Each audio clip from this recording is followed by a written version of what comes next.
Alright guys, तो आज के इस वीडियो में हम केमिस्ट्री का एक बहुत ही इम्पोर्टेंट टॉपिक, बहुत ही इंटरेस्टिंग एंड बहुत ही रेलेवेंट, ठीक है, टॉपिक डिस्कस करने वाले हैं, which is atomic structure. Exam में पूछा जाता है इलेक्ट्रॉन, प्रोटॉन, न्यूट्रॉन, ये सब आपने सुना होगा। Atomic number, atomic mass, mass number, ठीक है, ions, negative ions, positive ions, cations, anions, ये सारी चीज़ें मतलब पूछी जाती हैं। आपने देखा भी होगा अगर प्रीवियस ईयर क्वेश्चंस को अगर आप देख रहे होंगे तो। सो इस वीडियो को लास्ट तक देखना गाइस, आपको बहुत ही रिलेवेंट इंफॉर्मेशन मिलेगी इसमें, and you will get everything that is asked in the examination. So do watch this video till end and subscribe to the channel if you haven't yet subscribed, और like कर लेना at the end. If you like तभी आपको समझ में आएगा करना है कि नहीं करना जब आप लास्ट तक देखोगे। अगर नहीं पसंद आता है तो डिसलाइक कर देना, ठीक है ना, जरूरी नहीं है कि लाइक ही करोगे आप। और कोई भी क्वेरी हो तो आप कमेंट कर देना और इसको शेयर कर दो, ठीक है ना। ज़्यादा से ज़्यादा शेयर करोगे तो थोड़ा मेरा भी बेनिफिट हो जाएगा। Alright, so let us start. देखिए, एटॉमिक स्ट्रक्चर जो है होता क्या है। एटम के स्ट्रक्चर के बारे में बात करने वाले हैं हम लोग। किसके बारे में? एटम के स्ट्रक्चर के बारे में। तो देखिए, बहुत सारे साइंटिस्ट ने एटॉमिक स्ट्रक्चर को दिया, बताया, और उनके नाम याद करना अभी फ़िलहाल के लिए रेलेवेंट नहीं है। बस जो most most you know approved कह सकते हैं इसको, क्योंकि अभी भी काम चल ही रहा है इस पर। जो बताया गया वो ये कहा गया कि an atom consist of, atom के पास एक न्यूक्लियस होता है जो कि हेवली पॉजिटिवली चार्ज होता है, और उसके चारों तरफ इलेक्ट्रॉन्स रिवॉल्व करते हैं ऑर्बिट्स में। किसमें? ऑर्बिट्स में। कोई भी एक एटम है मान लो, ठीक है, उसके सेंटर में न्यूक्लियस होता है। एक एटम जो होता है वो तीन पार्टिकल से मिलकर बना, सब पार्टिकल्स होते हैं। सब एटॉमिक पार्टिकल्स जो होते हैं वो होता है, एक तो होता है प्रोटॉन, प्रोटॉन जो कि पॉजिटिवली चार्ज होता है। कैसा होता है? इसके ऊपर पॉजिटिव चार्ज होता है। एक होता है इलेक्ट्रॉन जिसके ऊपर नेगेटिव चार्ज होता है, और एक होता है न्यूट्रॉन। न्यूट्रॉन के ऊपर कोई चार्ज नहीं होता है, वो न्यूट्रल होता है, ठीक है। तो होता क्या है कि ये जो न्यूक्लियस है, न्यूक्लियस में आपको इतना समझ में रखना है कि nucleus consist of protons plus neutrons, ठीक है। और इसका जो ऑर्बिट है, ऑर्बिट में इलेक्ट्रॉन्स रिवॉल्व करते हैं। क्या करते हैं? रिवॉल्व करते हैं। एक बात समझना, एक टर्म होता है एटॉमिक नंबर, ठीक है ना। एटॉमिक नंबर को कैसे डिफाइन करते हैं? एटॉमिक नंबर को डिफाइन करते हैं simply, it is number of protons present in the nucleus of an atom or species। Atom और आप आयंस कह लो, हम समझेंगे कि आयन हमने क्यों कहा है यहाँ पे। तो और एक और बात याद रखो, और इसका एक और डेफिनेशन है, और number of electrons present in a neutral atom. अब ध्यान में रखना, मैंने यहाँ पे न्यूट्रल टर्म यूज किया किसके केस में? इलेक्ट्रॉन्स के केस में। और सिंपली मैंने एटम या फिर आयन यूज किया है किसके केस में? प्रोटॉन्स को जब मैं डेफिनेशन में इंक्लूड कर रहा हूँ तो मैंने एटम और आयन यूज किया है, लेकिन जब इलेक्ट्रॉन को मैं डेफिनेशन में यूज कर रहा हूँ तो न्यूट्रल एटम यूज किया है। कारण क्या है इसका? देखो, जैसा मैंने आपको बताया था कि ये एक न्यूक्लियस है और इसके चारों तरफ क्या है, इलेक्ट्रॉन्स रिवॉल्व करते हैं। ठीक है, ऐसे इलेक्ट्रॉन्स रिवॉल्व करते हैं। मैं एग्जांपल लेता हूँ एटॉमिक नंबर सोडियम का, Na से रिप्रेजेंट करते हैं। इसका जो एटॉमिक नंबर होता है वो 11 होता है। कितना होता है? Z से रिप्रेजेंट करते हैं एटॉमिक नंबर को, और एटॉमिक नंबर को, और मास नंबर को हम लोग A से रिप्रेजेंट करते हैं। तो हम फिलहाल एटॉमिक नंबर को देख लेते हैं। तो एटॉमिक नंबर 11 है किसका? सोडियम का। इसका मतलब ये हुआ कि सोडियम के न्यूक्लियस में 11 प्रोटॉन प्रेजेंट हैं। कितने प्रोटॉन? यानी यहाँ पे 11 प्रोटॉन्स हैं। ठीक है, और इसका मतलब ये भी हुआ सेकेंड डेफिनेशन के हिसाब से कि अगर ये न्यूट्रल है, न्यूट्रल स्टेट में है, तो इसके पास 11 इलेक्ट्रॉन्स भी हैं। अगर आप इस डेफिनेशन को फिर से देखें, the number of electrons present in the neutral atom, तो देखो न्यूट्रल एटम जब भी होता है ना,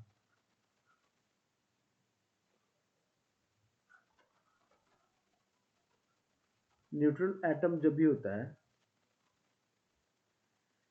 उसमें नंबर ऑफ इलेक्ट्रॉन्स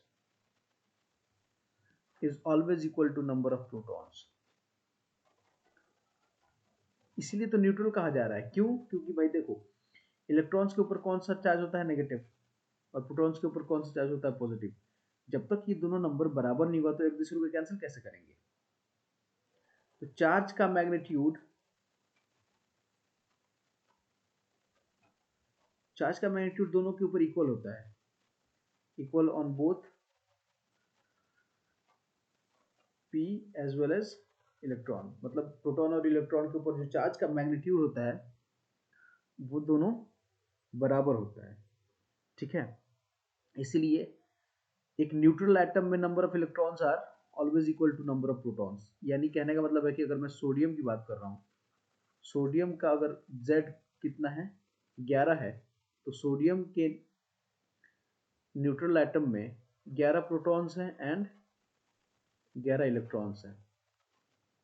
अब बात, एक और बात आपको ध्यान में रहना पड़ेगा कि same charges repel each other, ये तो पता है ना। यानी प्रोटॉन प्रोटॉन एक दूसरे को क्या करेंगे? रिपेल करेंगे। इलेक्ट्रॉन इलेक्ट्रॉन एक दूसरे को क्या करेंगे? रिपेल करेंगे। ठीक है ना। और opposite charges attract each other. तो न्यूक्लियस में मैंने आपको बताया, न्यूक्लियस में मैंने आपको बताया कि अगर ये मान लो कि एक न्यूक्लियस है जो कि ओवरऑल पॉजिटिवली चार्ज है। क्यों? क्योंकि इसमें प्रोटॉन्स होते हैं। इसमें क्या होते हैं? प्रोटॉन्स होते हैं, इस तरीके से।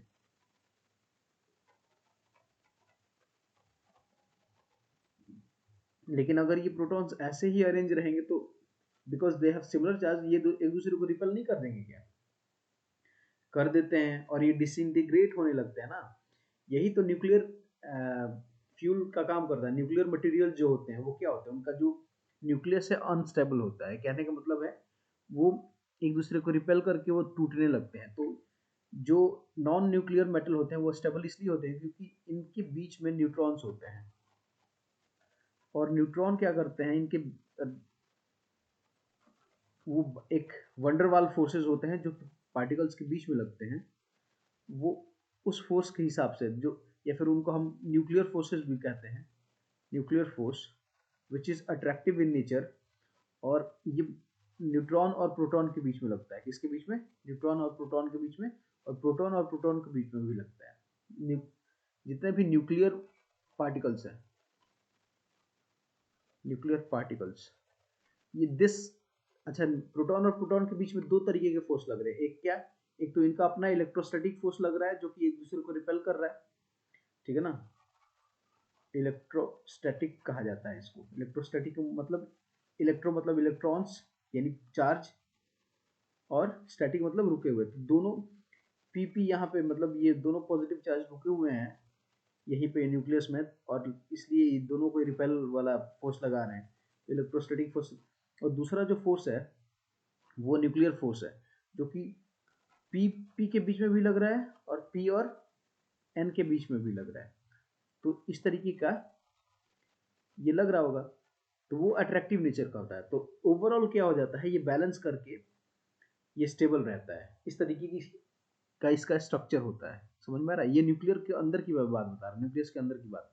तो न्यूक्लियस न्यूक्लियस में क्या होता है, प्रोटॉन प्लस न्यूट्रॉन होते हैं, यानी 11 प्रोटॉन है इसमें, सोडियम में। उसी तरीके से अच्छा एक एक ऑक्टेट रूल होता है। ऑक्टेट रूल होता है 2n स्क्वायर, ठीक है।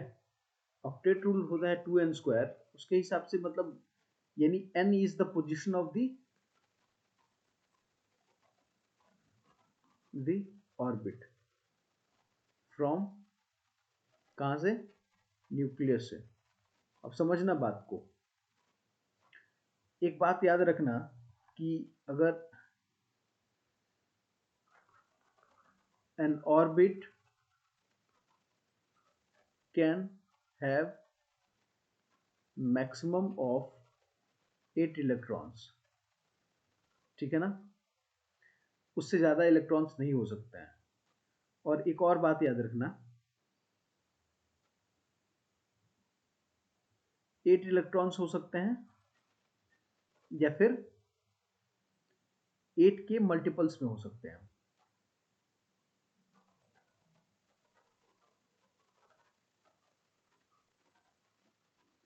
या फिर 8 के मल्टीपल्स में हो सकते हैं। बट यहाँ पे रखना, फर्स्ट ऑर्बिट अगर मैं देखूँ कि फर्स्ट ऑर्बिट में कितने इलेक्ट्रॉन्स होंगे, तो फॉर्मूला हम लगाएंगे 2n स्क्वायर, बताया था मैंने आपको। तो 2 तो हम लिखेंगे ऐसे, n मतलब first orbit from the nucleus, उसका पोजीशन लिख दिया, और ये हो जाएगा 2। यानी ये एक एक्सेप्शन है कि फर्स्ट ऑर्बिट हमेशा कितने इलेक्ट्रॉन्स होंगे, 2 में। दूसरा में देख लेते हैं, सेकंड में कितना होगा, 2, ठीक है ना। ये कितना हो गया, 2 इंटू 4 दैट इज 8। तो दूसरा ऑर्बिट में कितना हो गया, 8। अब इलेक्ट्रॉन कितने हैं टोटल, सोडियम के पास 11, जिसमें से कि ये 2 हो गया और इसमें 8 हो गया, यानी बचा कितना इसका, तीसरे ऑर्बिट में 1 हो गया। तो अगर फर्दर में अब देखो, अब समझने की कोशिश करते हैं। सोडियम का एटॉमिक नंबर कितना है, 11 है। इलेक्ट्रॉन कितने होंगे इसके पास, 11 होंगे। प्रोटॉन्स कितने होंगे, 11 होंगे। ये न्यूक्लियस है, न्यूक्लियस में कितने प्रोटॉन्स हैं, 11 प्रोटॉन्स हैं। इनके ये चारों तरफ ऑर्बिट घूम रहा है, ऑर्बिट में इलेक्ट्रॉन्स होंगे। पहले ऑर्बिट में 2n स्क्वायर के हिसाब से कितने होंगे, 2 होंगे। तो एक यहाँ पे है और एक यहाँ पे, मान लो 2 इलेक्ट्रॉन है। दूसरे ऑर्बिट में कितने हैं, 8 है। 1 2 3 4 5 6 7 8, ठीक है ना। यहाँ पे 2 हैं, यहाँ पे 8 हैं। टोटल कितने हैं, 11 हैं। बचा कितना, 2 और 8 10, तो एक इलेक्ट्रॉन यहाँ पे बच गया। कितना, एक इलेक्ट्रॉन यहाँ पे बच गया। समझ में आया? तो इस तरीके से डिस्ट्रीब्यूशन जो हो गया, इसको बोलते हैं इलेक्ट्रॉनिक कॉन्फ़िगरेशन।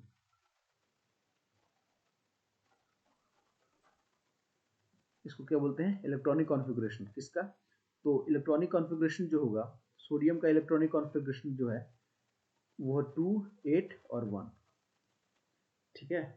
अब समझना बात को। एक टर्म होता है स्टेबिलिटी, स्टेबिलिटी ऑफ एटम। एक टर्म क्या होता है, स्टेबिलिटी ऑफ एटम। जो मैंने आपको बताया था ना कि 8 इलेक्ट्रॉन होने चाहिए तो वो स्टेबल हो जाएगा। कहने का मतलब है कि ये सोडियम है जिसमें 3 ऑर्बिट्स हैं फिलहाल, एक ये है, दूसरा ये है और तीसरा ये है। इसके पास 2 हैं। तो पहला तो, और पहला ऑक्टेट रूल के हिसाब से 2 ही हो सकता है उसमें, तो उसमें काफी है। मतलब ये स्टेबल है, पहला ऑर्बिट हमेशा स्टेबल होता है, उसमें 2 ही चाहिए होता है। इसमें ये 8 वाला रूल नहीं है कि यहीं पे आप 8 फिल कर दें, नहीं, यहाँ पे 2 ही चलेगा। दूसरे में 8 चाहिए, ठीक है, किससे? 2n² फॉर्मूले से हम पता करेंगे कितना किसमें चाहिए। तीसरे में चाहिए कितना? 2 3 का होल स्क्वायर यानी 18 चाहिए। चाहिए कितना? वैसे 18, लेकिन 18 नहीं भी है, सिर्फ 8 भी रहेगा तो वो चल जाएगा। लेकिन इसके पास ना 18 है ना 8 है, इसके पास है कितना? अगर आप देखें तो इसके पास कितना है? इसके पास सिर्फ 1 है। इसके पास सिर्फ कितना है? 1 है। तो इसके पास 2 ऑप्शन है, या तो ये इस ऑर्बिट को ही डिस्ट्रॉय कर दे, और डिस्ट्रॉय करके इसको अपना लास्ट ऑर्बिट बना ले। तो अगर ये इसको लास्ट ऑर्बिट बना देता है तो अपने आप इसमें 8 इलेक्ट्रॉन से तो ये स्टेबल हो जाएगा। पहला ऑप्शन है। दूसरा है किसी और से, ये यहाँ पे एक ऑलरेडी है तो और किसी 7 मांग ले कि 7 इलेक्ट्रॉन दे दो, और अपने आप को खुद इसको भी 8 बना ले। होता क्या है कि इस प्रोसेस को बोलते हैं transfer of electron. Transfer of electrons, इसको क्या बोलते हैं हम? Transfer of electrons. तो 4 आप एक लिमिट समझ के चलिए। 4 से अगर कम है, इससे लेस है, 4 से लेस है, और 4 से ज्यादा अगर मान लो, अगर लास्ट ऑर्बिट में 4 से कम इलेक्ट्रॉन्स है तो वो जनरली लूज करेगा। क्या करेगा? लूज कर देगा। उसको बोलेगा, क्योंकि एनर्जी ट्रांसफर चाहिए होता है, एनर्जी चाहिए होता है ट्रांसफर में। तो it is easier for the atom to lose one electron rather than accepting the 7 electrons. So it is a, उसके लिए प्रॉफिटेबल डील यही होगा कि वो लूज कर दे। अगर वो 4 से ज्यादा है तो it is always better to accept than to lose. ठीक है, मैं एग्जांपल अभी दे रहा हूं आपको। तो देखिए सोडियम के पास कितना है? सोडियम के का एटॉमिक नंबर जो होता है वो 11 होता है, ध्यान से देखना। और क्लोरीन का एक एटॉमिक नंबर 17 होता है। कॉन्फ़िगरेशन हो गया इसका कितना? 2 8 1, और इसका कॉन्फ़िगरेशन कितना हो जाएगा? 2 8, और लास्ट ऑर्बिट में कितना बचता है? 7। समझ में आ रहा है? वही वाला फॉर्मूला होगा, उसी फॉर्मूले से मैंने इसका भी कॉन्फ़िगरेशन यूज किया। अब यहाँ पे लास्ट ऑर्बिट में 1 है और यहाँ पे कितना है? 7 है। अगर ये इसको ट्रांसफर कर दे, क्या कर दे? इसको ट्रांसफर कर दे, ठीक है ना, यहाँ पे नेगेटिव एक इलेक्ट्रॉन ट्रांसफर कर दे, तो अब कॉन्फ़िगरेशन क्या हो जाएगा? 2 8, और यहाँ पे 2 8 8। अब देखो लास्ट ऑर्बिट में इसके भी 8 है और इसके भी 8 है, दोनों एक्चुअली क्या हो गए? ये दोनों स्टेबल हो गए, दोनों ने कंबाइन कर लिया एक दूसरे को, और इन दोनों ये एलिमेंट्स ने मिलके एक नया कंपाउंड बना लिया जुड़ के, जिसको हम NaCl बोलते हैं, विच इज कॉमन सॉल्ट। अब एक्चुअली हो क्या रहा है यहाँ पे? अब ध्यान में देखना। अभी तक जब तक इनका ट्रांसफर नहीं हुआ था तब तक ये न्यूट्रल थे। क्यों? क्योंकि इनके इलेक्ट्रॉन और प्रोटॉन दोनों बराबर थे। अब समझते हैं हम, यहाँ पे इलेक्ट्रॉन, अगर इसका मतलब इस केस में क्या हो रहा है? इलेक्ट्रॉन 11 है और प्रोटॉन भी 11 है। इसमें इलेक्ट्रॉन कितने हैं? 17 है, और प्रोटॉन भी 17 है। अब समझना बात को। Na में अगर इलेक्ट्रॉन 11 है तो प्रोटॉन भी 11 है। इसका कॉन्फ़िगरेशन कितना होगा? 2 8 1। और उसी तरीके Cl में इसका कॉन्फ़िगरेशन है 2 8 7। इलेक्ट्रॉन कितने हैं? 17 है, तो प्रोटॉन भी 17 है। कॉन्फ़िगरेशन को चेंज करते हैं, जब कंबाइन हो जाते हैं तो Na का कॉन्फ़िगरेशन क्या रह जाएगा? 2 और 8 रह जाएगा। इसके इलेक्ट्रॉन एक कम हो गया कि नहीं कम? कितना है? 10। और प्रोटॉन कितना है? प्रोटॉन तो या न्यूक्लियस में, उसको तो छेड़छाड़ हुआ ही नहीं उसके साथ, 11। तो एक्चुअली हुआ क्या कि एक एक्स्ट्रा पॉजिटिव चार्ज है इसके पास।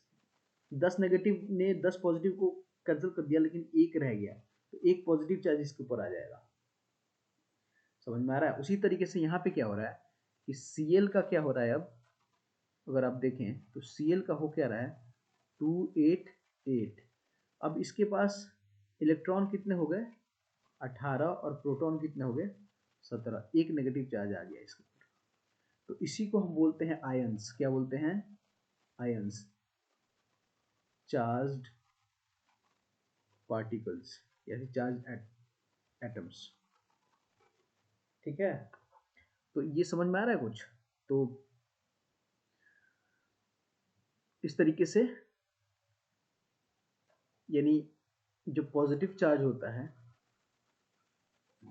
और नेगेटिव चार्ज, पॉजिटिव चार्ज को हम बोलते हैं कटायंस और इसको नेगेटिव चार्ज को बोलते हैं अनायंस। ठीक है, तो यहाँ पे कटायन कौन फॉर्म करेगा? सोडियम फॉर्म करेगा, और अनायन कौन फॉर्म करेगा? Cl फॉर्म करेगा। समझ में आ रहा है कुछ? अच्छा, एक तो ये कॉन्सेप्ट हो गया। आपसे पूछा जा सकता है कि कौन किसको ट्रांसफर करेगा। आपको एटॉमिक नंबर दिया जाएगा, एटॉमिक नंबर दिया जाएगा, उससे पूछा जाएगा आपके कि कॉन्फ़िगरेशन कितना होगा, कौन किसको ट्रांसफर करेगा, कितने इलेक्ट्रॉन ट्रांसफर होंगे।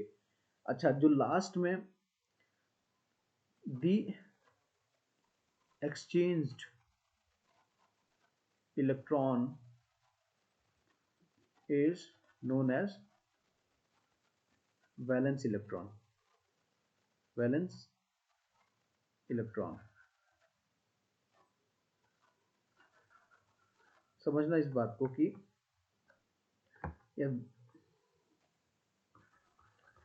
वैलेंस इलेक्ट्रॉन को अगर हम डिफाइन करेंगे तो number of electron transferred to complete the octet. मतलब कहने का मतलब है सोडियम और Cl यहाँ पे गेन और लूज की बात नहीं कर रहा है, ट्रांसफर की बात कर रहा है। यहाँ पे ट्रांसफर्ड यानी सोडियम ने कितना ट्रांसफर किया? एक।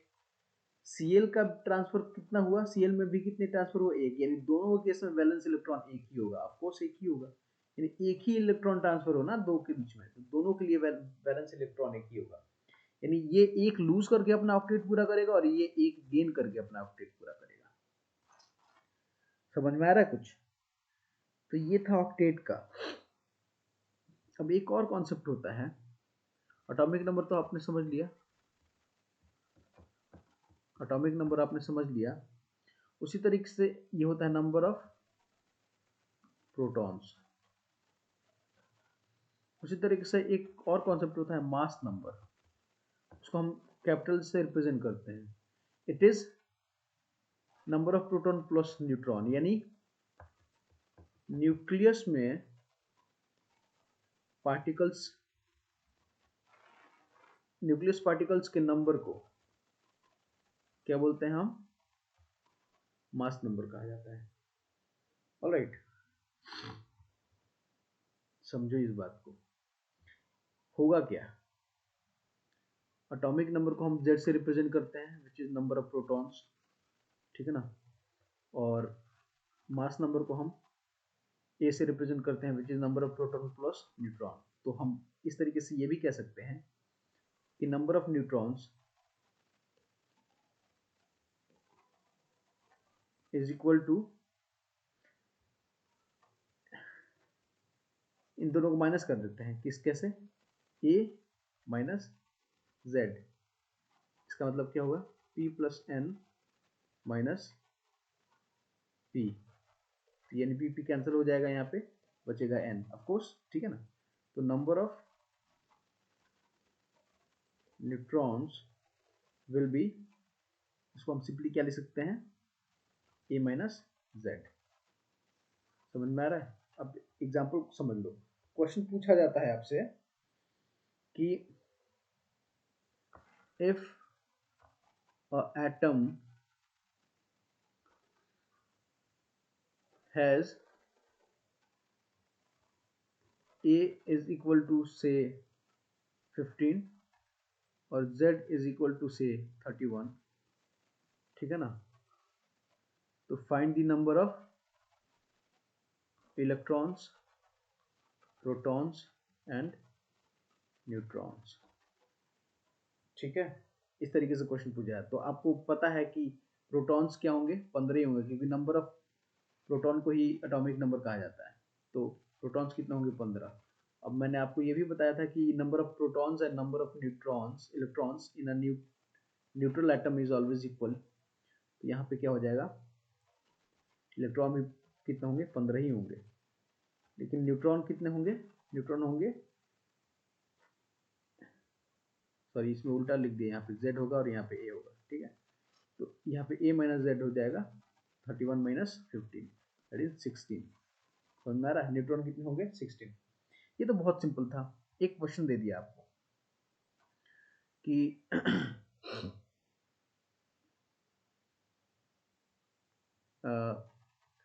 एक एक एटम है A+3, ठीक है ना। A+3 एक कोई आयन है, उसका जो A है, यहाँ पे X+3 लेते हैं।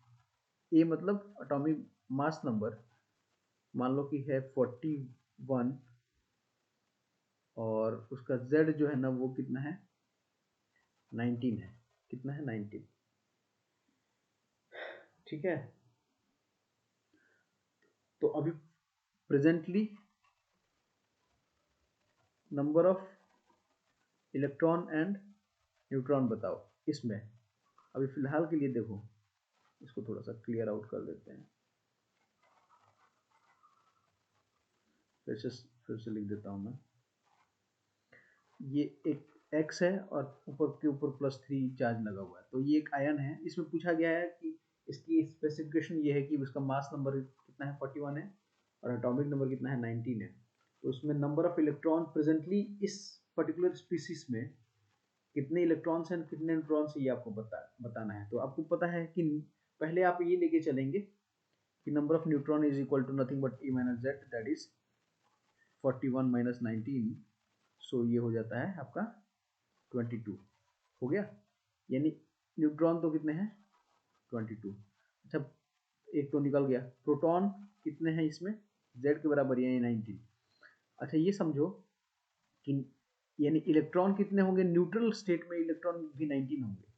अब इसके ऊपर +3 चार्ज है, इसका मतलब ये क्या हुआ कि न्यूट्रल स्टेट में इलेक्ट्रॉन कितने हैं? 19। अगर ये इसके ऊपर +3 चार्ज है, यानी इसने 3 इलेक्ट्रॉन्स क्या किए हैं? डोनेट किया है, तभी तो इसके ऊपर नेट पॉजिटिव चार्ज आया है। तो यानी अभी प्रेजेंटली इसके पास कितना है? प्रेजेंटली इसके पास कितना है? 19 में से 3 माइनस कर दो, सो दैट इज 16 इलेक्ट्रॉन्स है इसके पास। समझ में आ रहा है? तो इस तरीके के क्वेश्चन आपसे पूछे जा सकते हैं। So guys, this was all about the atomic structure. अगर आपको ये पसंद आया है तो सब्सक्राइब करो, and if you like the video like it और शेयर कर दो इसको, ठीक है। ये this will be helpful to you for BPSC, SSC, Bihar judicial services, ठीक है ना। इवन अगर बेसिक साइंस के क्वेश्चन UPSC में भी आएगा तो उसमें भी आपको हेल्पफुल होगा। ये किसी भी एग्जाम में जहाँ पे भी साइंस बेसिक पूछा जाता है वहाँ पे ये हेल्पफुल होगा, right. So all right guys, thank you so much, keep studying and keep watching the videos. Thank you.